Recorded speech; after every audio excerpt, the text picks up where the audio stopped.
Los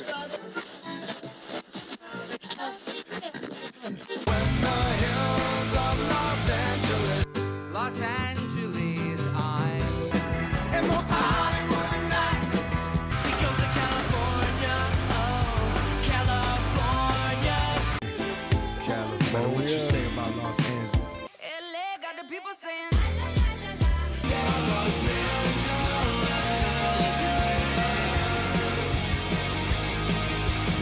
You're listening to Corner of the Galaxy on cornerofthegalaxy.com.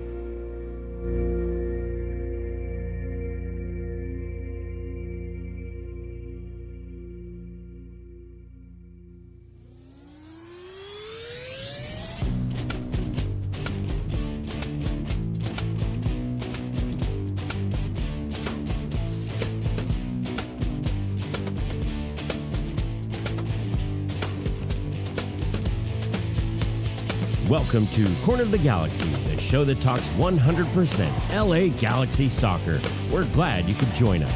Now it's time to sit back and relax as your hosts navigate through the twisting, turning, but never boring world of your six-time MLS Cup champion, LA Galaxy.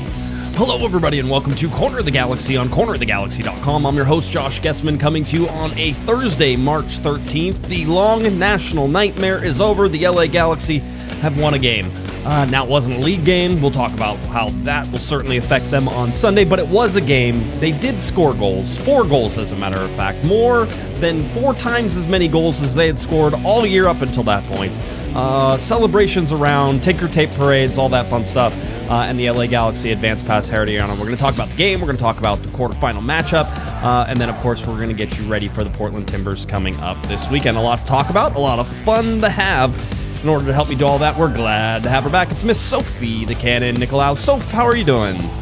I am doing very well, Josh. Thank you. How's it going? How are you feeling this fine, cold, wet, windy, headache-driven Thursday evening kind of Southern California weather? I came home. Yellow card for the weather. Yellow card to the weather. Allowed, first of all, yes. I came home from work and I decided to sit on the couch and then I slept for an hour, just to let you know how my time change is going. This is all the time change. And my little one, he gets up, and whenever he doesn't have a great morning, which somehow there always seems to be just that's one tiny little thing that throws him off, he says he's having a rough morning. So he woke up this morning and he was getting ready. We were getting ready to go to school. And he goes, I'm having a rough morning. And I go, you know what, bud? Me too. It is a rough week. I go with the time change. So, yeah, that's what it is. Oh, my gosh. Sorry. That's the show that started playing on my phone. And no problems. That's okay. See, this is the kind of day I'm having. I'm all over the place. I started early this morning because I was doing something for the BBC. Okay. And I've been up since 5. No, too early. And, yeah, way too early. And then after this, I actually have a call with our English cousins, the Aussies. Mm-hmm. Oh, yes. Yes. Yeah. So, it's one of those days. It's a Josh kind of day. It is. Sophie may cut out a little early in order to connect with the land down under. Understood. It's you probably have to like crank a telephone or something like that, right? I mean, they don't have electricity and like indoor plumbing, right? They don't. No, they don't. No, literally. Gonna need a bunch of quarters. So I'm sure. I don't know that we have a large listenership down under, so maybe I'm poking the bear. Who knows? I guess we'll find out here very shortly. But the LA Galaxy, Sophie, oh my goodness. Here we go. Game number 5 of the year. 4th game, by the way, in March. I keep trying to like wrap my head around March because the Galaxy have played 4 games, which means March should be over. Oh no, they have 3 more games to play. I said this before, and I tweeted it out again. The Galaxy, just in travel time, Sophie, are planning to spend 28 hours in the air this month. 28 hours.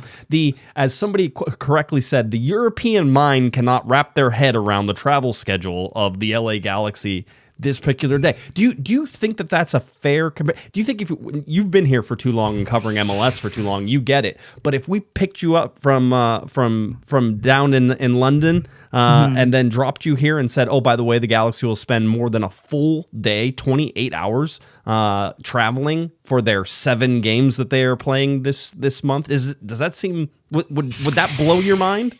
Yeah, I mean, it's funny because there's so much football played in Europe, right? You've got, and I think now the game here is catching up, right? You've had the FA Cup for years, you've had the League Cup for years, you've got the Premier League, you've got the European Cups, but the travel isn't as brutal, right? The most you're going to is a 2-3 hour time zone change. I think the farthest Arsenal travelled was to Baku, right, in Azerbaijan for a Europa League final, which is pretty far. But I will never forget Steven Gerrard. When we talk about this, it's like I remember Stevie G and having that conversation with him. He was shook. And at that point, LA Galaxy weren't going and traveling as much, as they are now. And he was really taken aback by the travel and the time difference and the altitude and all of it. And it was the first question I actually asked Gareth Bale when he came here. Has anyone told you that it's not a cakewalk, mate? It does seem like the travel is like, you can say, yeah, I get it. It's one of those things. Yeah, it's travel. It's on an airplane. But like, you don't really get to sort of put that into perspective. I mean, if you looked at Herediano coming in, Herediano in Costa Rica versus Herediano in Los Angeles after traveling up to LA, two completely different monsters there. And you could, I don't know, Herediano was not good and the LA Galaxy were finally okay, right? It was one of those two things sort of match up and you can sort of sit there and say, okay, I get that. That makes some sense. The LA Galaxy finally clicked. They've been sort of waiting for that dam to burst and sort of say, yeah, we do remember how to play soccer. I'm sorry. We forgot for a couple weeks. Well, we're back. We got that back.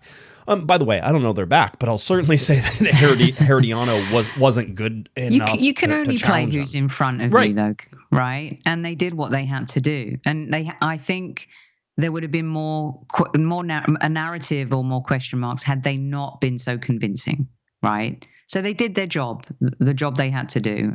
And you got to start somewhere, like you were saying, Josh. I mean, it was getting a little bit scary, wasn't it? Only one goal on the season. Galaxy scored 4 against Herediano.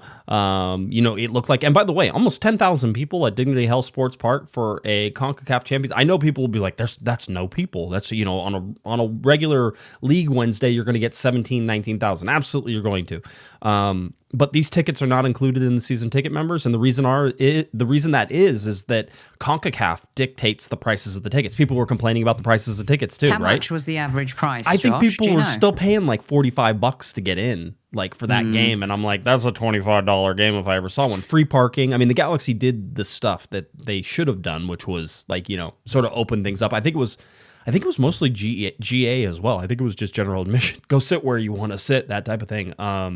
So they did that, and they got. But I thought there would be like 5,500 people there. It was supposed to rain. It was going to be cold. It was going to be windy. All these things, and it was actually overall not too bad. Our good friend Damian Calhoun looked like he was dressed for a snowstorm. However, I asked him if he brought a snow shovel. No, he's not a cold guy. So I mean, it was cold enough, Sophie. I had tea, just to let you know. Because normally I'm a soda guy whenever I'm there, but I was going with the warm tea, so it was fine. But it didn't rain at all. It stayed dry. Everybody stayed dry. The fans I talked to were having a great time. And I have said it, and I said this to the president of the LA Galaxy when he's standing there. I go CONCACAF Champions League is a third-rate tournament. It is, and you're still not going to convince me it's not, right? It gets a little more amped up whenever you get the MLS teams versus the Liga MX teams, right? And so that starts to get you a little bit, but there's just not the fervor for it. This isn't the UEFA Champions League, right? And people keep trying to make that comparison. I'm like, great, let me know when the Galaxy can play in the UEFA's Champions League, and I guarantee that stadium will be packed, right? Yeah. The whole deal. So I think I was going to ask, and I think you just answered the question. Do fans? And I say this with so much respect. Of course, the players care, the club cares. This is an opportunity to win a trophy. That's what playing football, sports is all about. I think if LA Galaxy go deeper, you'll see fans kind of engaging. But it's an expensive time to follow sports. And I feel for fans.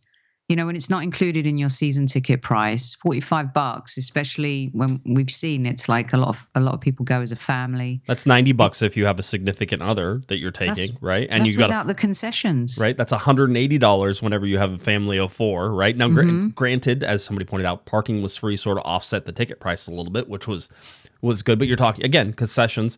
You can't get out of concessions for less than like $25, right? And that's like if you're buying stuff for yourself, right? So, right. No, it's expensive, and sports are expensive. I think you hit it on the head. It's not just MLS. It's not just Dignity Health Sports Park. Sports are expensive right now.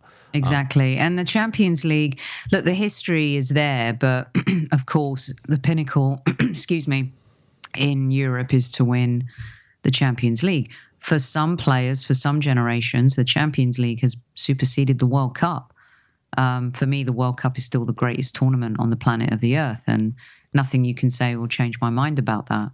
And also for some fans, they would rather win the Champions League than the title race. So I just wonder. There's a little apathy, but I think that apathy is not attached to the players or the team.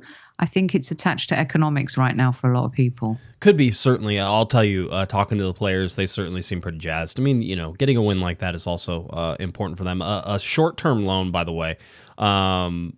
We got the LA Galaxy signed midfielder Tommy Mosto and Sean Karani again. That was the second time for Sean Karani on short-term loans. Basically, I think they was worried that they sort of might need some extra people in this lineup and all that fun stuff to sort of go along. But they had done this before, so another short-term loan. I think you can have up to 4 of these short-term loans for the player each year.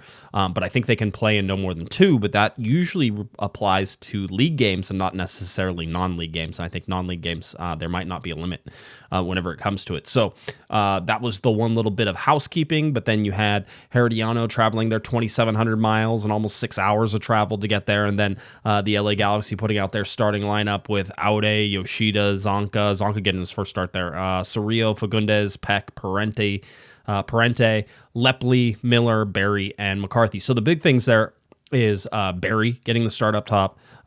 Certainly it was looking, again, we expected McCarthy to be the goalkeeper for Concacaf Champions Cup, and we continue to see that. Aude starting at left back was a different one. John Nelson had been starting there for most of the time, but I think Aude is now at a place where he seems and looks really comfortable. Like I said, Zonka and Yoshida. I'll say that goals plus, the G plus stats, love Zonka. Love Zonka. I think he's like the best thing since sliced bread. Really small sample size. He was probably on the field whenever Gabriel Peck actually made the only goal the Galaxy had scored up to this point. So that's why G Plus liked him so much. And then McCarthy was like, the goalkeeper whenever the LA Galaxy allowed some of these goals in CONCACAF. G Plus is a weird one. You have to let it play out a little bit if you really want to try to use that in any sort of useful form. But I just thought it was funny that Zonka would be at the top of the goals plus listing there. Yeah. I think Greg did a good job managing the starting, lineup and the way he tweaked things a little. Like you said, how many games did you just say have been played in March? This is the 4th game in March. Yeah. 4th game in March, and how many hours of flying? Well, in March total, they'll do 28 hours of flying. 28 hours. Yeah. I think that he did a good job tinkering with the squad. He had to. And can I ask you this real quick before you? Do you think, even for fans, but for the club, do you think having just won MLS Cup, do you think the club want the CONCACAF trophy, Champions League trophy more? Not more. I'll say this, that certainly from the front office, there has been a focus on CONCACAF Champions Cup, and people can laugh at that all they want, but ultimately it's the injuries that have sort of derailed the start of this season. And, certainly there was a focus, like I talked about in the last show, that they wanted to make sure they had the team in place because CONCACAF Champions Cup was important to them, that they prioritized having the team together in order to be able to play in CONCACAF Champions Cup. And then you get 7 injuries at one point. We're starting to get a little bit whittling that down, right?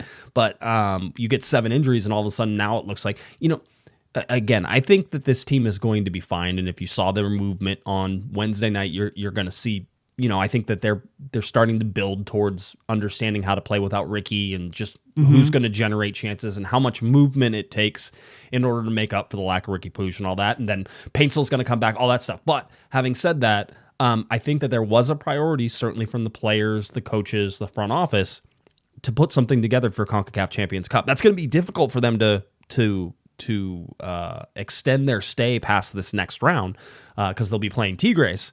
But having said that, this is sort of the place that they did want to be. So there was some prioritization, at least from their side of stuff, that they wanted to be in CONCACAF Champions Cup.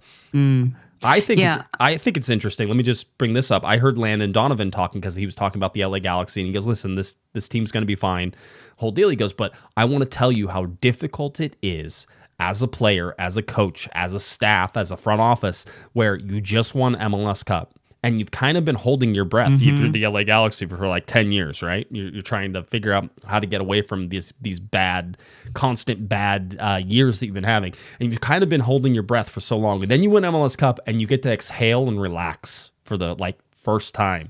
And that's where the Galaxy are right now. Landon said it was the hardest thing that he's ever done sort of in his MLS career was, he goes, the biggest accomplishment was going back-to-back in 11 and 12.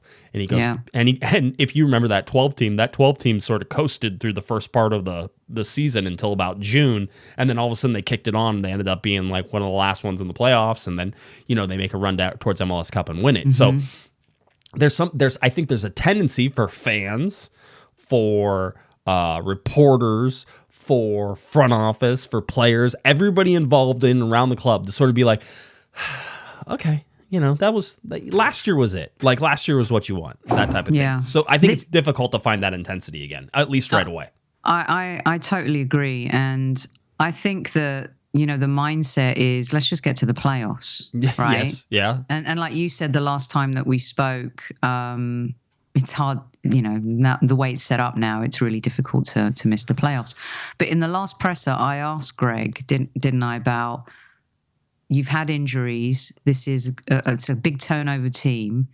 At what point do you think it will start clicking? Did you have a barometer? Did you have a time or a date? And you can see that he's so laser focused. It's kind of crazy. It is, yes, isn't it? And yes. And I loved how he answered my question, the presser prior, where I talked about seeing his personality in the Apple series.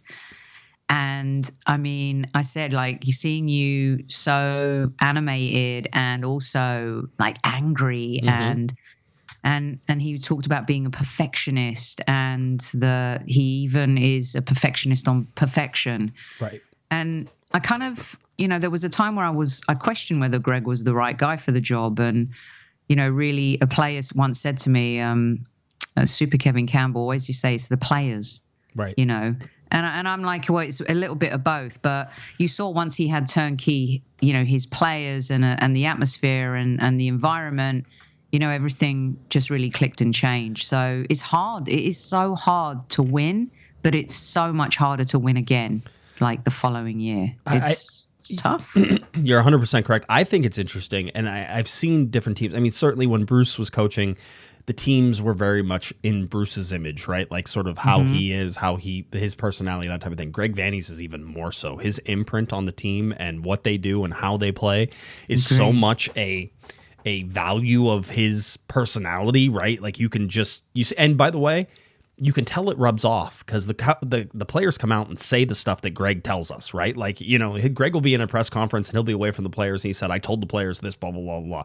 And then you get out there and the players goes, yeah, well, Greg said this and that he's right and this is what we need to do. And, of course, he's the manager. I think Christian Ramirez was talking to us after the game.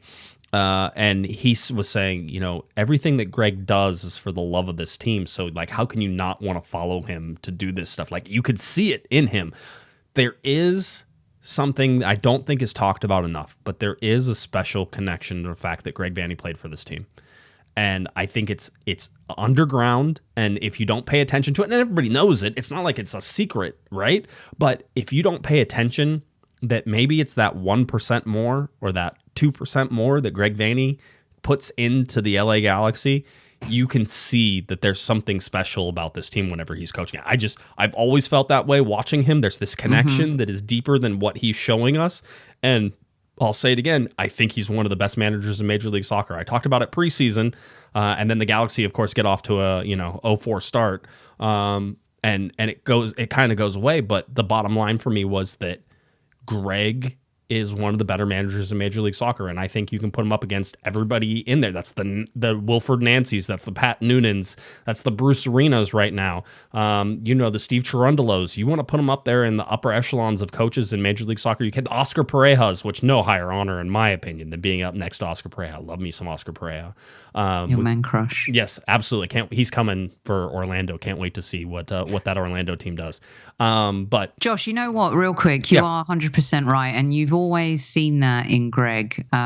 We had a few shows, 3 seasons ago, where I was starting to ask some questions, and the thing, like in that doc, you can see he hated the fact that he lost every final he played in, right? Yep. And he had a chip on his shoulder. Yep. I think the most important pivotal thing is that the players have bought into everything he sells. They have.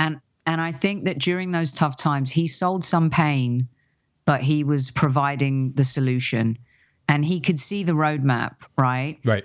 And you're right about the connection. I think that's why Mikel Arteta is probably still in a job at Arsenal, is number one, he's turned the club around. We haven't won anything, but he feels the club. And one of the Invincibles, Gilberto Silva, said to me, the reason why he thinks Mikel and Adu at the time worked was because they can transmit something to players, having played for the club and having a relationship with the club that others just can't. And Greg certainly has that. And I see him, I don't know, there's something about his personality. There's something that's shifted. I think winning as well has taken this huge burden off his back. And he's got some cachet now, and I think he deserves that. He deserves it. Certainly. I mean, let's go to the lineup just and sort of focus in on some of these players, because I will tell you right now, there were some outstanding performances. You play who's in front of you. I'm not going to say Herediano was great, but the LA Galaxy kicked it into another gear, and it's something we haven't seen this season. One is getting the performance out of Miguel Berry that he's getting. Miguel Berry, as we talked about, I think on last Thursday's show, and I said it was not a very PG comment, but Miguel Berry was walking around with some big D energy. That's basically what's going on. Miguel Berry has all the confidence in the world, thinks he's the best striker in the world right now. The more playing time, quite honestly, he gets, I think the better off the LA Galaxy are going to be right now. He is energetic. He runs until he can't walk anymore. The guy will just, if it meant running across broken glass in order to get to a ball, Miguel Berry's going to do it. It's just, he puts himself, and he's been putting himself in good positions. He got a goal on the night. He was dangerous in a lot of his runs, but the LA Galaxy were dangerous because of the dynamic movement that really you saw. Gabriel Peck, the leader of that dynamic movement, being able to cut inside. Why was he able to cut inside? Because a 17-year-old, we're gonna go deep on this one. A 17-year-old Harbor frickin' Miller. All right, it's Miller time. Whoever has the shirts, get the Miller time thing, because it's Miller time. First of all, wonderful young kid. Every time I talk to him, I feel like I have no confidence in the world, because this kid has more confidence than anybody I've ever talked to. Greg Vanney made a joke about it in the press conference. He goes, what somebody asked, what's sort of been the difference with Harbor, and he goes, well, if it's possible, I think he's gotten more confident, right? Like this kid is just all confidence up front all the time. But why was Gabriel Peck so good on the night is because Harbor Miller, a 17-year-old kid, was occupying outside backs the entire game, whether that was defensively, offensively, and the Galaxy didn't have to play a ton of defense, so it was a lot of one-way traffic. But his ability to overlap, to cause problems on the outside, and allow Peck to just tuck into the center and create problems in a zone where Peck is more dangerous, because when Peck gets the ball on the right-hand side on that wing and then cuts inside, he's been cutting inside to 2 and 3 guys who are right on top of him. So with Harbor being a legitimate threat down that right-hand side, he's dragging a defender with him almost every time. So Peck is starting to get a little bit of space. To me, seeing that a 17-year-old was sort of running point for Peck was the eye-opening moment. I mean, there's a couple of them. Parente is going to be another one, but was an eye-opening moment for this. This is a 17-year-old kid. He's been in the academy. Greg says he's known him since he's 15. It's probably way younger than that. I think Greg's been with the team for a while, and he's basically known Harbor for most of that. So I think it might be like 14 or 13. Like as soon as Harbor joined the academy, Greg knew about him. So he's been following him, talking to him, doing the whole thing. And Harbor comes up and he talks to you like he's been in the league for years. Like there's nothing. I told the Galaxy PR, I go, do not touch him. Don't mess him up. He is perfect. He doesn't overshare, but he tells us exactly what's going on in his head. Pure. Yeah, and he even talked. He's like, I think Scott asked him how he played with Peck, and he goes, well, the language barrier, we can't really talk to each other. He goes, so it's more like going off of instinct. He goes, and Harbor's like, but he's Peck is such an amazing instinctual player that like he's gonna find me. I'm gonna do things, and even if he doesn't find me, I know that I'm doing the right thing because of how he's moving with the ball. Like all this feedback just from body feedback of how they're playing. So I was amazed. It's fun to go to a game and be able to sit there and not be on television. So that way you can just watch other things instead of off the ball stuff like different runs, that type of thing. Harbor Miller was outstanding, and you're getting it from all these young players. Parente's another one that we can talk about all day long. The whole deal. The only other thing I'd add about why Peck was so dangerous, you have to go to the other side of the field and talk about some other guys real quick. But talking about Tucker Lepley. Talking about Diego Fagundez and then Parente as well as in there. But let's talk about Tucker Lepley because we got to talk to him a little bit. And Tucker's a fan favorite because the kid works so hard. I must have watched him make the same run 15 times, Sophie. 15 times. And you're like, well, that can't be good. It was outstanding every single time. He made the run. He dragged two players with him. Fagundez would cut back in against the grain of that run, find himself open in space. Lepley would stop, run back, work his tail off to open up more space. And then the next thing you know is Diego's taken off across the field. One of the things I asked Greg afterwards was like, we saw Diego Fagundez all over the place. I go, Christian Ramirez mentioned that maybe you had released the reins a little bit on some of the positioning and just allowed people to flow a little bit. Mm-hmm. And Greg said, he goes, I just think it's people being more comfortable because he goes, I think he was trying to say this. I'm going to paraphrase it from what I heard in my head. I'm sure this isn't exactly right. He goes, we have positions. He goes, but it's like, it's a matter of who's playing that position. Like the same person doesn't always have to play that position, just as long as we're covering that position whenever we go through. So when the guys start to interchange, and you saw Aude on the left side, you saw Lepley, you saw Fagundez, and those three in a triangle ran Herediano just ragged the entire night. And then all of a sudden Diego would take off across the field into the center, and they would overload on the right. And then the Galaxy, unlike they've been doing the entire first 4 games of the season, they were playing the overload on the right instead of passing it to the left-hand side, right? There's like, oh, we have more players over here. Let's attack from this side. And you saw goals come from that. The dynamic movement, the switching, it was beautiful soccer. Does that happen against a team like Portland? It can. I will say that the one thing looking at Portland that I was sort of was their defense seems like it's in shambles. I mean, they've not been great, have they? They're 12th? Are they 12th? Somewhere there. Yeah, I mean the Galaxy are 15th, but you know what I mean. And it's one of those. Yeah. Neville's on the hot seat already, right? I mean that's already, which is crazy. It is, but it is what it is. I'm not. Yeah, I don't have a lot of love lost. I always thought that was a weird signing for Phil Neville to go into Portland after bouncing from Miami, right? Yeah, I mean, I just don't think he's look. I know we can talk about Neville now, or whatever, but he wasn't great for the England's women, the Lionesses. Didn't do great in Inter Miami, and got the job at Portland, but he did quite well last season. Wasn't bad. I just don't know. They're also a team that I think is going to take a little bit to gel if you look at it. But they do it against players? Portland? Do they get a chance in the league going forward? Yes. I think they're going to have to. There's just too many miles on everything. That's what everybody's saying. Oh, start the same lineup, boys and girls. Chill out on these. You're not going to start the same lineup, I'm telling you right now. One is that it looks like Yamane possibly could come back. I'm not saying you start him, but he's going to play in this game, and you're going to want him to play in this game. Miki Yamane is an outstanding player, and Greg Vanney is all excited because with Harbor Miller on the right-hand side, he's sort of like, I can get creative with Miki Yamane if Harbor's going to hold down that right side over there. Mm-hmm. And so I think that there's going to be an ability for Yamane to come in and do that. But the other thing is the miles on some of these legs. There are people who have been, I think, unfair to Edwin Cerrillo and what he has accomplished. I don't know that anybody on the team has run as much as Edwin Cerrillo, and he's played in every single game the LA Galaxy have had so far this year.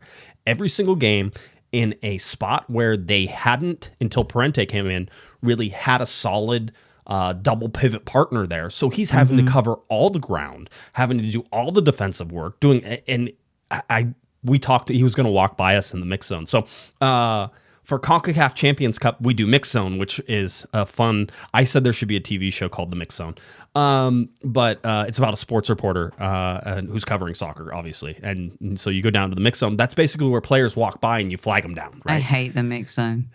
I have a love-hate relationship for it. Sometimes it's a lot of fun because you get some fun player interactions when they're walking by you because, they want to give you some crap, and that's cool too. That type of thing. But it's also like you always have to be like, please come over and talk to me. Please. Yeah. It's almost like red carpet. Begging. Red carpet. Sophie over here, turn, smile, Sophie. Yeah, it's kind of like that. But Edwin was going to walk by us. I'm like, Edwin, come talk to us. And he's like, okay. And so he comes over. Dude was beat. He was tired. I go, Edwin, are they keeping track of how many kilometers you're running right now? He goes, I have no idea. He goes, but it's a lot, right? And I go, but you're now being paired with Isaiah Parente. And I go, that has to help you a little bit. He goes, absolutely. He goes, but we talked about that for a little bit. He came back. He goes, but I have to manage my body. He goes, the amount of minutes that are getting piled with like the amount of games in rapid succession.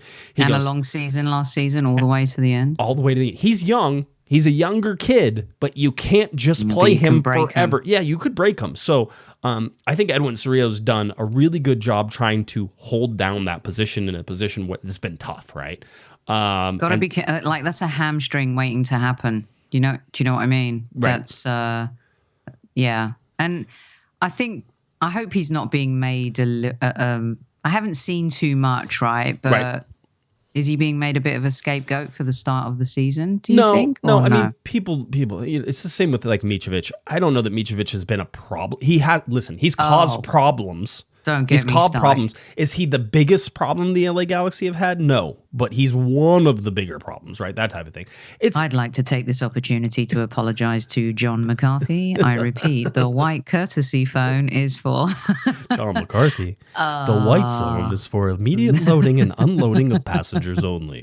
No parking. Mate, he's been horrendous. He hasn't been good. He has not been the confidence, and it was Scott French asked Greg in the presser about, are you at that point where Greg was like as honest as he could be. I'm thinking about it, basically. Yeah, we're not going to make any decisions in the moment in this moment, but obviously things, blah blah. I think that they want to allow Mitrovic to play through a little bit of this and see if they can get I was talking to somebody and they were saying they were watching Mitrovic in the preseason and he had all this confidence. He was ready to go.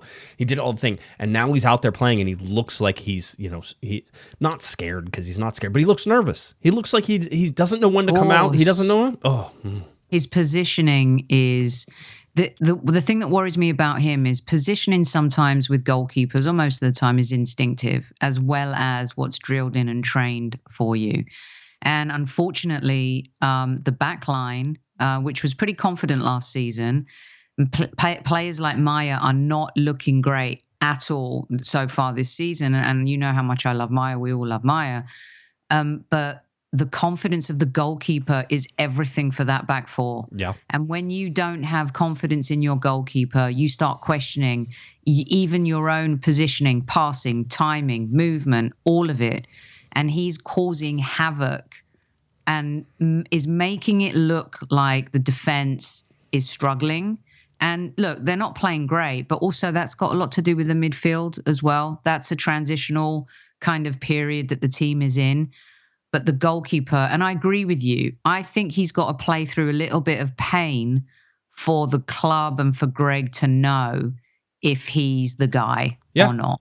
Yeah, I mean, and this is the thing. Like you would love for guys to come in like Harbour Miller, where you're like, oh, he can play, he's good. Never mind, you don't have to worry about him, right? Like there's always, you would love for not all guys are that way. No, they're not. Some guys need to develop, and you need to give them playing time in order to develop. I mean, goalkeeper's the hardest one to get playing time whenever there's one other guy who like is going to be in front of you. Bottom line is the LA Galaxy still have 4 goalkeepers. I don't know why they have 4 goalkeepers. Again, they're up against a salary cap, and granted, only the top 20 players are salary capped, but they have no general allocation money, 0. They have no target allocation money, 0, but yet they have 4 goalkeepers, and it's like, well, like, who's going to move? Somebody's going to move. Eventually, you cannot have 4 goalkeepers. I've been told, hey, we want to make sure that we have 4 goalkeepers because we have a lot of tournaments and a lot of things coming up, and we just want to make sure. I'm sorry, you don't have that many tournaments. You don't have that many minutes. Like 2 goalkeepers is plenty, and then you have a third string, and you're sort of there. You have 2 guys who are 1A and 1B, and then you have your third stringer who comes in case one of those guys is injured.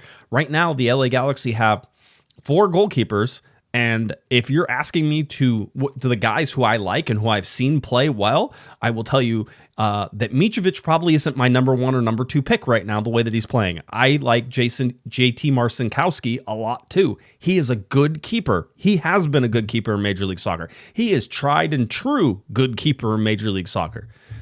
You have $1 million invested in Mitrovic. You have a young player. You think possibly the ceiling's high, so you're gonna deal with pain. As you rightfully said, we're gonna have to play through some pain. And that's what the Galaxy are doing. It almost feels it's like a tough one because at what cost, right? Like it feels like they're shooting themselves in the foot to start the season with all the players that they had to get rid of, and then they had the injuries, not their fault, but also Ricky Puig, they knew he was going to be gone, so that type of thing. You get these weird injuries, they're oppressive, they're difficult to deal with, but now you're playing Mitrovic in a position where John McCarthy did nothing wrong to lose a spot. It's this is why we don't get paid the big bucks, Sophie, because these are decisions you have to make. And sometimes they're business decisions, not just like playing decisions, because there's money to be made on Mitrovic if he is a good player and can play. You hope he's a good player for you, but ultimately you could sell him. And he has a European, passport of some sort where he could go and play in other leagues. Well, I don't know. It's always iffy about what passports people have and all that stuff. But I know that he could find a place to play over in Europe, and that wouldn't be hard for him. He could make that happen. Just real quick on that with the goalkeeper, because there's been so much change through injury, but also through turnaround at the club. I'm not sure if the goal, as much as I think, and we all have had a say about John McCarthy, right, in terms of his distribution and playing out the back, but in terms of shot stopper, commanding the box, spontaneity, positioning, decent, right? I'm not sure if the goalkeeper, with all the uncertainty in the team, was a necessary switch at this point. And maybe switch over, maybe make McCarthy the league keeper and switch it around with the Champions League. Yeah. I don't know. I don't know how you're going to do that without crushing. And they worry about this. This is he's a crybaby. Well, because he already did it once, right? I mean, that's sort of the problem is now he has this. I wanted playing time. Wah, wah, wah. I'm not going to show up to the flight. Wah, wah, wah. I got suspended. Wah, wah, wah. But I want to be the person. All right, well, then go be the person. Well, I'm trying really hard, though. Like, I'm it's just tough, these things. It's like, I get it, Novak, but do you see why you don't maybe do? And he's young, and we have to give young people do stupid things. How old is he? Don't ask me. 20... Check me. 24? 24, 25? I think somewhere in there. It's a little weak sauce. It's a little weak sauce mentality, if you ask me. It doesn't seem like a great player. Sorry, I'm going to say that out loud. McCarthy seems like a great player to me. And you feel that in the presses, the attitude. Right. Owns his shit, owns his stuff. Yes. Damn it, I'll put it in the jar. I've been so good for like 4 seasons. For 4 seasons, it's okay. It's fine. Oh, yellow card for me. Yes, Here we go. There you problem. go. Yeah. Anyway, I just think something about him that doesn't have the culture fit. But, I could be wrong. He could end up being the goalkeeper of the year. Yeah, we'll see. I mean, we have. Here's the thing. I've seen Novak Mitrovic be one of the best shot stoppers probably in Major League Soccer. I mean, he has the ability to do it. I'm just saying, where is it right now? And where's the confidence? Show me the confidence more than anything else. I can forgive some of the goals that he's given up. He's 23, but he's feeling 22, as Feel the Berm says. That's a Taylor Swift reference. Thank you. Thank you, Feel the Berm. Appreciate that. Yeah. Always mentioned at least once during a show. We try to until Her Highness graces us with her presence for no reason whatsoever. I couldn't even possibly begin to try to figure out what crossover could ever make that happen, but I've dreamt about it many times. He's 23. I mean, he's a young kid. For a goalkeeper, I mean, it's like wine, right? You know, maturation. He can play for another 25 years, Sophie. Just as a goalkeeper, crazy. Right? Yeah, that's really crazy. Yeah. And I don't know what you were doing when you were 17, but I was watching John Hughes movies and falling in love with Demi Moore and dreaming of... I was also falling in love with Demi Moore. This is why we hang out. This is why we get along so well. Yes, 100%. I have a Demi Moore story, but that's... Did you want to share it? Or is it wait, hold on. Is it appropriate? No, it's appropriate. Okay, yeah, it's appropriate. Please share with the people because you got like 5-6 minutes. We got to let you go anyway. Yeah, I loved her growing up. I mean, who didn't, right? If you were a Generation Xer, Demi Moore was everything, and especially after St. Elmo's Fire. And I loved About Last Night too. It's one of my favorite films of all time with her and Rob Lowe.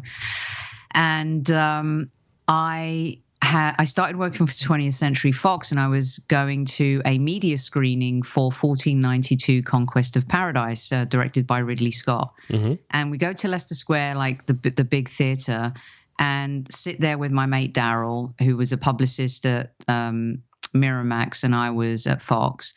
And we sat down, and in front of me, in the front seat, I couldn't believe it. It was actually Rob Lowe. And I'm like, what is Rob Lowe doing at Leicester Square on a Sunday morning watching this film? Right. So, got chatting to Rob Lowe. I had posters of the guy on my wall, as well as Demi. Yes. Then fast forward, it's the opening of Planet Hollywood in London. Okay. And I was like, if there's a Rob Lowe, there's got to be a Demi Moore somewhere. I'm looking around. There's no Demi Moore in the theatre. So go to the Planet Hollywood opening in London. And there she is. It was like she was standing in front of me and sparkles were like over her.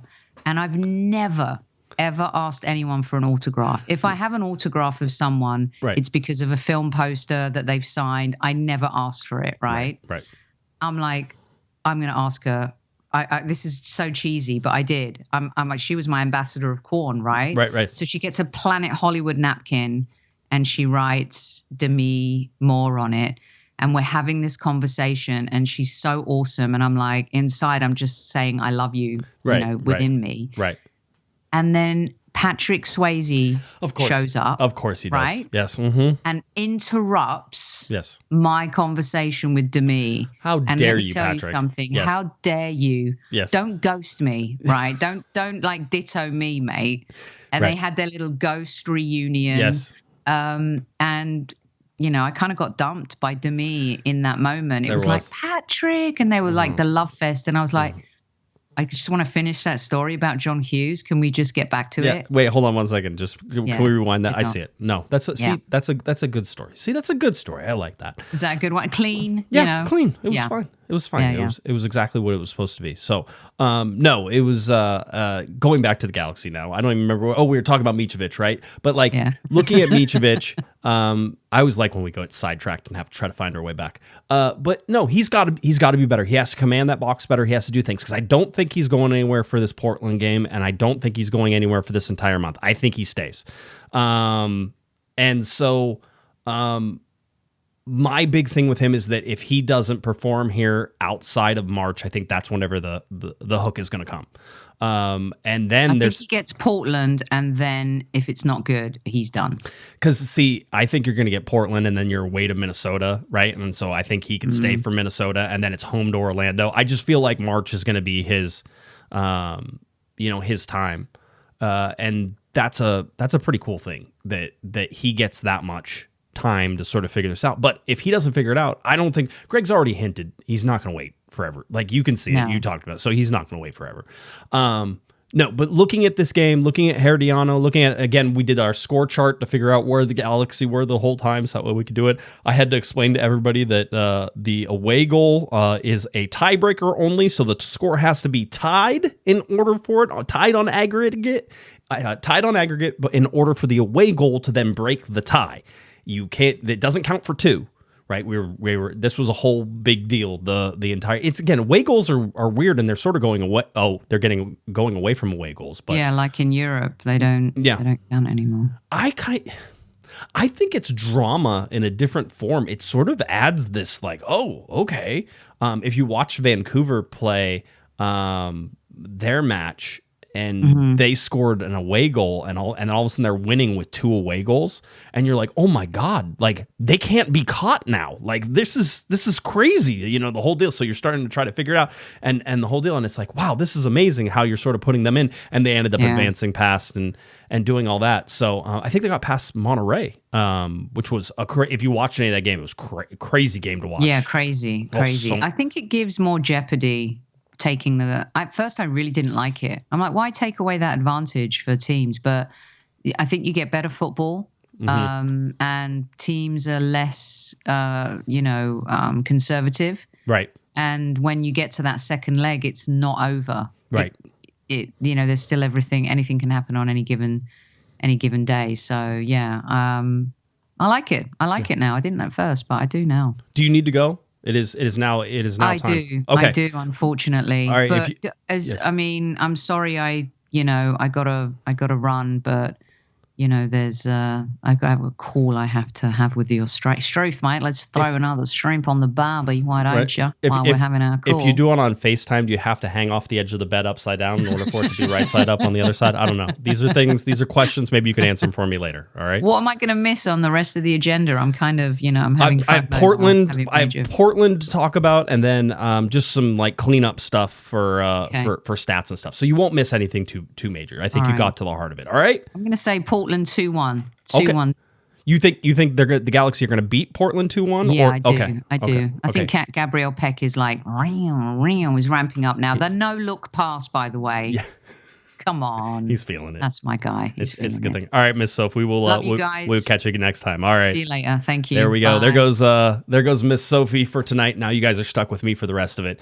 I don't have any cool Patrick Swayze stories, but somehow I think you guys will survive just a little bit. Just to go over the stats and all the rest of the stuff that we're looking at here. I thought it was crazy how much possession the LA Galaxy had. If we can pop into the possession by quarters part here, at one point the LA Galaxy in the first 15 minutes had 80% of the possession, 79%. They had 75% of the possession in the 15 to 30 minute range. They had 73% of the possession in the 30 to 45 minute range. And then at 45, it got a little out of hand there for a second. It was almost 50-50, but the Galaxy still with 56% of the possession. Look at that. To start the second half, 62%. And then it was Herediano trying to press 52%, 60%. And then that last 15 minutes, the LA Galaxy, the only time really where they got outpossessed on the entire night. The Galaxy were absolutely destroying Herediano. Greg Vanney talked about how they didn't have a lot of possession. Herediano did, so they didn't have a lot of defense to play, the LA Galaxy, and they didn't need to do a whole bunch on that. Again, if you are in control of the ball as much as the LA Galaxy were in this game, you don't have to play defense, and it makes the defense look really well. Or I should say, makes the defense look really good. So I was thoroughly impressed. I think I've talked about most of the players. Aude was outstanding. Fagundez was good. I think Fagundez did a lot of dirty work in this particular game. Go back, and if you want to watch this from the full match, go back and watch the full match and watch how much ground Diego Fagundez covers in this particular match. He was outstanding. He opened up pathways for Parente on the right side and Lepley, Tucker Lepley, by the way, just absolutely trying to kill this entire game. So much work from him. Fun story that we can certainly share is that Tucker called his dad the night before and said, "Hey, Dad, I'm starting." And his dad goes, okay, well, good luck. His dad lives on the East Coast. Basically his dad said, good luck, I'll be watching the whole deal. His dad then woke up the next morning, bought a ticket at like 8:30 a.m., hopped on a plane at like 11:30 and made it all the way over to Los Angeles to be there. And Tucker had no idea. So Tucker had one of his roommates from UCLA there. And as the game was over, Tucker was looking for his roommate from UCLA, and everybody's like pointing like, no, that's not my roommate. That's not my roommate, that type of thing. And then Tucker saw his dad, and Tucker had just nothing but nice things to say about his dad. And he goes, that just shows that guy the kind of support that I get for him to come all the way over here. I ran into Tucker's dad, who had Tucker's jersey because Tucker had given him his jersey. So just fun little stories that you get to see in there. Here and there, just to understand what this all means. Again, we talk about the players so often, we have to criticize sometimes, but these guys are real people. And you can see that they're real people. By the way, Jacob, $5 super chat. Can you use your strong pull with the club to tell them to stop posting 11s in numerical order? Let's show that real quick. St. Louis lineup looked like Diego and Peck were playing back line. Yeah, I'm not a fan. I've never been a fan. This is league-wide crap right now, and I don't like it. But ultimately, I want to see a formation. Show me a formation. You want fans to understand what's going on? Show me a formation. Even if in this particular formation that they're sort of showing here, they have Lepley, sort of showing that he's like in that left wing spot instead of Diego Fagundez. You could probably switch those two, and that would make a lot of sense there. But still, give me some idea of what the LA Galaxy are trying to do. Lex, $2 super chat. Sunday starters: Barry, Ramirez, McCarthy, Mitrovic. I think you're going to see Ramirez get the start again, and I think you're going to see Mitrovic get the start again. I think that all of those decisions are coming, but Ramirez got a goal, and I think that they perhaps are going to lean into the fact that they now want to see if that spurs him on. He talked about, Ramirez did, about to us whenever we asked him afterwards, but he talked about how he had made these runs and I made a run and pulled away somebody for Royce to hit the post. And he talked about 2 or 3 other plays that sort of happened that, could have led to goals and didn't. And so he thinks he's starting to get integrated into this team. He says, I'm starting to see it. I'm starting to feel it. And he got the goal, and he was, he said it was a huge relief for him to score a goal. He said, 30 days ago, he didn't even know he was going to be a member of the LA Galaxy. Here's a guy who I think grew up in Garden Grove, from what he was telling us afterwards, but not too far away from Dignity Health Sports Park. And he talked about it. He goes, I watched Landon Donovan and Robbie Keane put on the jersey and score goals. He goes, that's what I wanted to do. He goes, 30 days ago, I didn't even know I was going to be a member of the LA Galaxy team. I never thought I'd get a chance to score a goal for this team, and I did it tonight. And he goes, and it means a bunch. It relieves some pressure. He grabbed his jersey. It got signed by all the guys. He's going to take it home. He says he's going to cherish that one. Let's watch what Christian Ramirez could do, because I think that he is, whenever you get one across the line, whenever things start going your way, things can start pumping it up a little bit. Alfonso, by the way, $5 super chat says, the CONCACAF factor was not in effect, thankfully. I kept waiting. I kept saying when's everything. Quite honestly, the reason the Galaxy didn't get CONCACAF'd in this particular game is because they were winning by so much it was hard to do, right? $5 super chat from Adam. I know you guys might have went over this, but what's the reason Galaxy paid so much for Mitrovic? Just for future potential? Yeah. Absolutely. He is a highly touted, or was a highly touted prospect. I think at the play, I forget where he was playing, but I think he wasn't playing. In fact, I think they had sent him out on loan. And so it was one of those things, as a young player, and maybe we can bring him in, maybe we could develop him, the whole deal. I still think that there's a super high ceiling for Mitrovic, and I wouldn't be surprised if that still goes that way. Not at all. If you want to look at your expected goals leaders in this particular game, look no further than Mr. Miguel Berry. He had a great one there at 0.88, easy to tap in, high on the XG. Christian Ramirez right there with 0.47, Diego Fagundez with 0.45. They talked about the one pass where Miro Garces comes into the game, tears down the right-hand side and centers it to Diego Fagundez, and Greg Vanney says, he goes, I think Amiro might have gassed that one a little bit too much for to be easy for Diego to sort of handle in that. But like I said, I thought Diego did a ton of running, a ton of the sort of grunt work, creative work, opening up spots, opening up lanes, changing the look and feel. Vanney said afterwards, he goes, the reason that we were so hard to defend on the night and they had no answers for it is because we kept popping up in different spaces. They would be like, well, you go mark this guy. And then, you're going to try to go mark Diego Fagundez. Next thing you know, he's all the way across the field. And the Galaxy have overloaded on one side. Herediano's late to shift over. And the Galaxy get those looks. And then Isaiah Parente, I know I've mentioned his name a bunch of times, but you're talking about a guy who is comfortable in the system that Greg Vanney is playing because he's been playing it for a little while, right? And he understands what he needs to do, understands how to get into the half turns and the half spaces, the ability to pivot with Cerrillo, to get up forward or get outside whenever he needs to. Him tucking inside or then outside Gabriel Peck and then having Harbour Miller come over there, again, overload on the right side. As much as we talked about Aude, Fagundez, and Lepley on the left-hand side, you have to talk about Harbour Miller, Parente, and Gabriel Peck on the other side, right? Gabe has been doing a ton of the work, but finally finding the results. Why? Because there were not as many people in front of them. If you're Herediano, you played that game wrong, and everybody knows you played that game wrong. And you should have came out and tried to score an away goal right away. Instead, you sat back thinking that the Galaxy weren't going to be able to score because they had only scored one goal the entire year. By the way, maybe not wrong 100%, but at the same time, you had to expect eventually the Galaxy were going to shake it off and sort of come into that. Let's see. Freddie, how much percentage does the salary cap grow each season? I can't remember. I want to say it was like some weird number, like 6 point something percent. And if I look at my handy dandy chart, your salary cap right now, I think is 5.95, so just shy of $6 million. And then you add in, all the general allocation money, as we have joked around and talked about, but the Galaxy had almost 3 point something million in allocation money. So you get to take the 5.9 and add another 3.9 to it, that type of thing. And that's how much money that the team is actually being paid on that. So you're getting close to $8 or $9 million, maybe up into the 10 million for some teams, depending on how much general allocation money they have and what you can repeat. I didn't say it enough last week, so I will say it again. The LA Galaxy are looking like they're in very good shape for this next 2026 season in terms of jam, tam, flexibility, salary cap, and all that. Things are lining up well for them right now. It's this year that they're going to be squeezed again. And so if the Galaxy, as we were talking about, if the Galaxy want to make any moves, they have to be a little more creative with it than anything else. Let's see.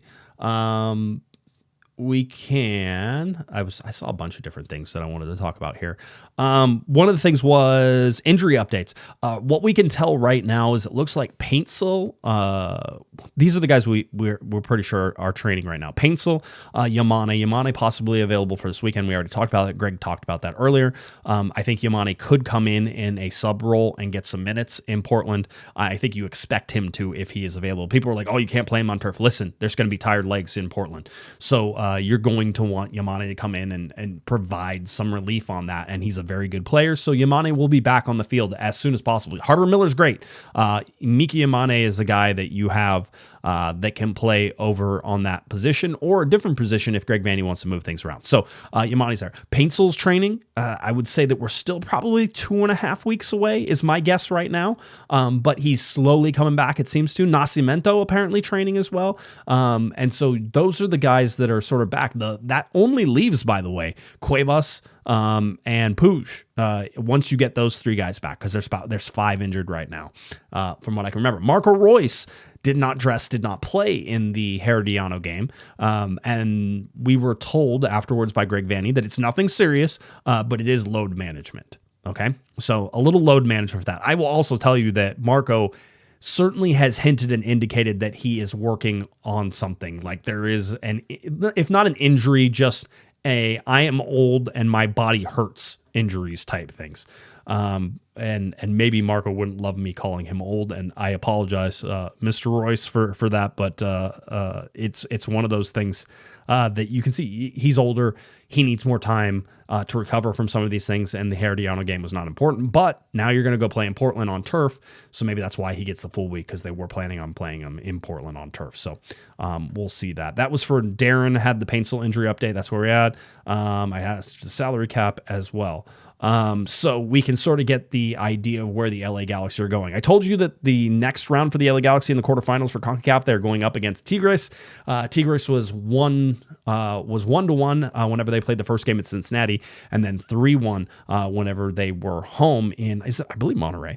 And so we don't know when those games are yet. The beginning of April seems like the first leg, and per the rules, it sounds like that they go off of the standings for these, and the standings could mean two things, so we're sort of waiting to see exactly what it is. But the standings would be how many points you got and all that sort of stuff. And right now, Tigres in that second spot and the LA Galaxy in the fifth spot in terms of standings. So if that's the case, then it looks like the LA Galaxy would host the first round and then go away at Tigres. But there's also other standings, or the initial standings that brought everything in. And if they're using those, the LA Galaxy, because they were league champions, are usually above those. So we'll see what ends up happening with that. I think there might be a good chance the Galaxy actually will have the home field or the second leg advantage there. But we are expecting early April, and then the following week, I think like April 1st through 3rd or something like that. We're waiting to hear what that is. I think the games have to finish tonight. I didn't see what did Miami do tonight. I imagine that they advanced and did all that, but they were waiting for all the games to wrap up before they were going to give us that information.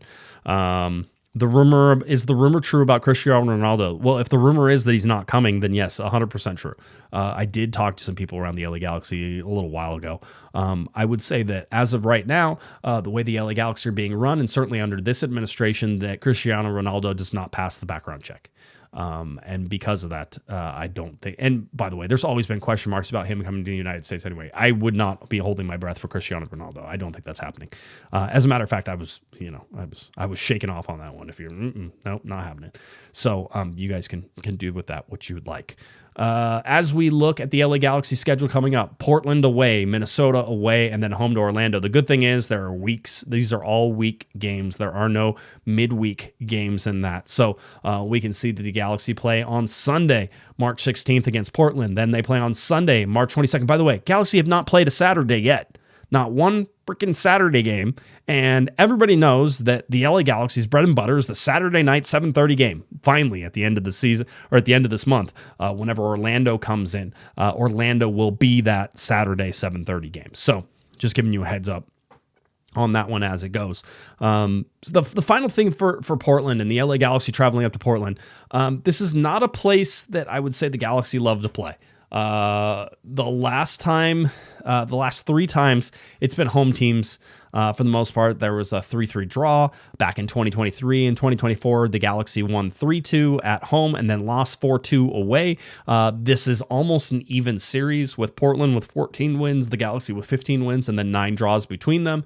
And if you look at what Portland has been doing so far this season, I don't think you could sit there and say, oh, well, yeah, they seem like they're going to be, this unbeatable team. They're 1-2-0. The LA Galaxy 0-3-0. That one is a big deal for them, obviously. But I would personally look at what they've done and how they've done it and sit there and say, okay, that doesn't look great for them. Their one win was a 1-0 win at home against Austin. That was at the beginning of March, and then you had a 4-1 loss to Vancouver in Portland, and then they were most recently in Nashville. Craziest game that you will ever watch if you go back and watch some of the highlights for that. Portland gave up 2 penalty kicks in the first half. Both of those were saved. And then it was Nashville. You would figure after you miss 2 penalty kicks, there's 0 chance you're winning that game, right? You got all your chances. There's no way. Nashville's never winning. They ended up winning the game 2-0. It was 1-0 for a little while there, and then eventually goes all the way to 2-0. I think it was Andy Nahar who had the first goal for Nashville. I will say this, looking at Portland, I don't think their defense is anything special. I think they struggle with speed. Certainly watching the penalty kicks that they gave up, they tend to flail about and make poor decisions. And so I would say that the LA Galaxy have a good chance of at least making this game competitive. This is one where you can't afford mistakes on the back line if you're the LA Galaxy. So certainly something you want to watch as it all goes down. In terms of, shots, the LA Galaxy have actually been leading Portland. If it's shots on goal, the Galaxy have almost twice as many as Portland does. You can go down to total passes at 425 to 610, roughly. The LA Galaxy have more possession. I think even in Portland, they're going to have more possession playing on turf. Another turf field, by the way. The Galaxy have played on Vancouver and Portland. They're just missing Seattle, I think, for the West Coast trifecta. And then they will have played on all the turf fields in Major League Soccer. But having said that, that's going to put more wear and tear on the body as well. Not only is there 28 hours of travel and 12,000 miles, but there's also the wear and tear. They've now had to play 2 games on turf that are not very sympathetic to a team that is ailing and trying to come back from injuries. Surprisingly, expected goals, the LA Galaxy at 3 and Portland at 1.9. The Galaxy are creating more chances.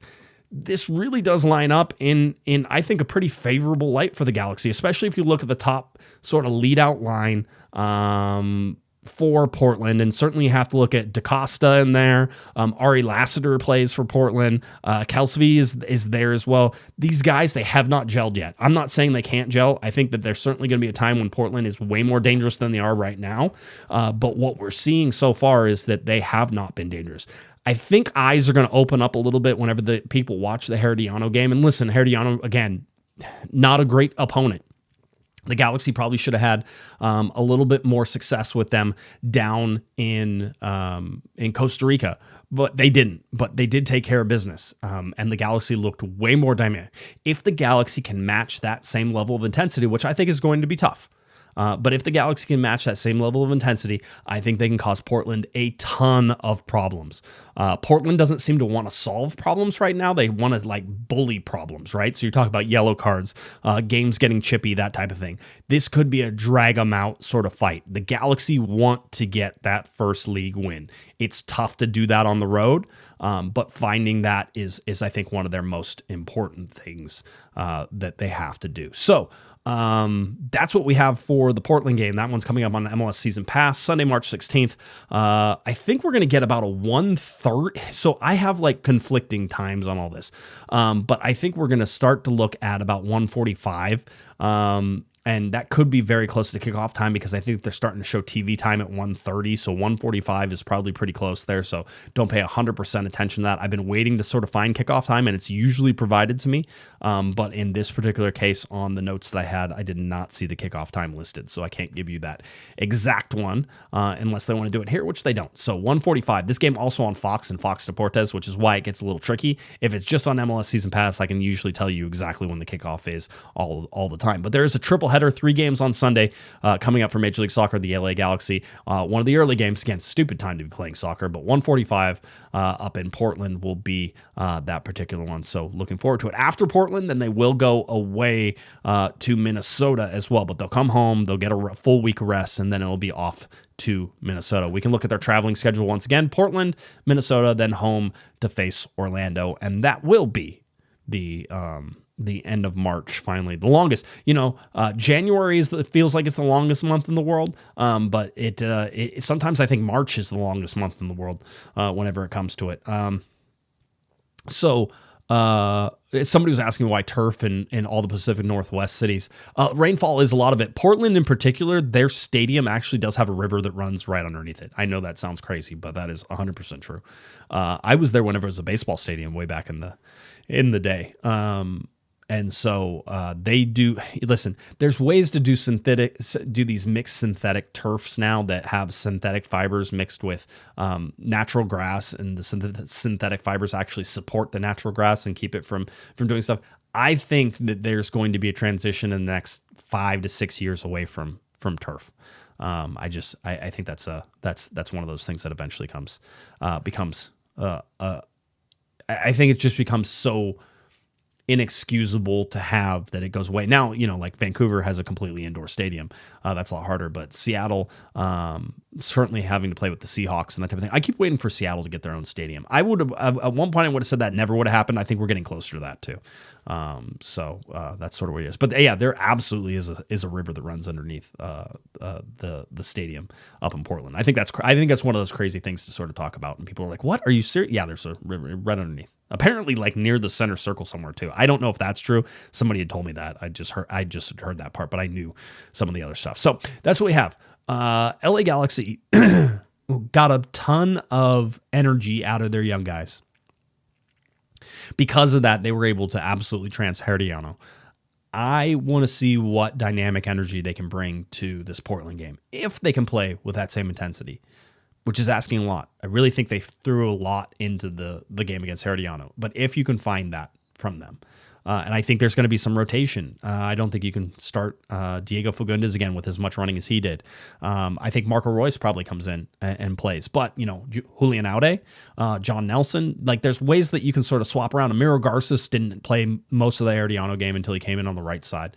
By the way, Kevin Baxter said, why don't you put Amiro Garces on as a winger? And I said, no, you can't do that. Kevin, maybe Kevin. That was small sample size. Herediano, they're already losing. Let's just maybe. He's still the fastest guy in soccer, as far as I'm concerned. So apparently he knows how fast he ran because they said it. And we've been using the transitive property of Joseph Paintsel was tied for the fastest footballer last year at a lower speed. And so therefore, Amiro Garces being tracked at a higher speed now is the fastest person in football, right? That's what we're all going with. We're sticking with that. Amiro, that's what we got. That's what we got. Everything's good. So that's where we are at. Anything else for you guys? I think we're good. Portland game coming up. I don't know if I'll have coverage of it on Twitter or not. I do have the train club has public run weekends. So I will be dealing with 4,000 people this weekend as we give them rides around. You're more than welcome to come out. Come out on Saturday.